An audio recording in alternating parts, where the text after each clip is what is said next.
Kokia yra tavo slaptoji stiprybė šią savaitę?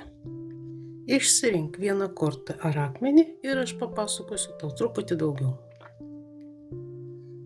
Neskubėk ir pasirink savo tinkamą.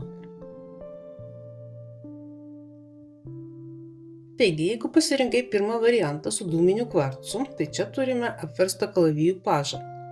Tavo supergalia šią savaitę išmintinga tyla. Tai laikas, kai geriau stebėti ir kaupti informaciją, nei skubiai kalbėti. O dūminis kvarcas padės tau išlikti ramiai ir nesivelti į svetimas dramas. Jei pasirinkai antrą variantą, čia mes turime 5 taures ir rožinį kvarcą.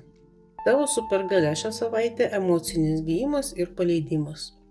Tai laikas, kai nustoji graužtis dėl to, kas nepavyko ir susigrąžini savo energiją į dabartį.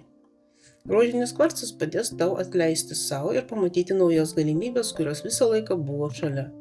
Tu esi stipresnė už savo praeitį.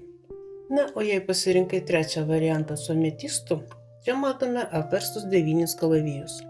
Tavo supergalia išsilaisvinimas iš nerimo.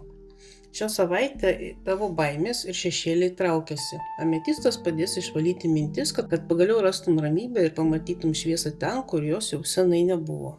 Tad šią savaitę tiek. Parašykite savo skaičių komentaruose, nes man tikrai labai įdomu, kokia energija visgi vyrauja pas daugelį. O aš šį kartą atsisveikinu ir iki kitos savaitės.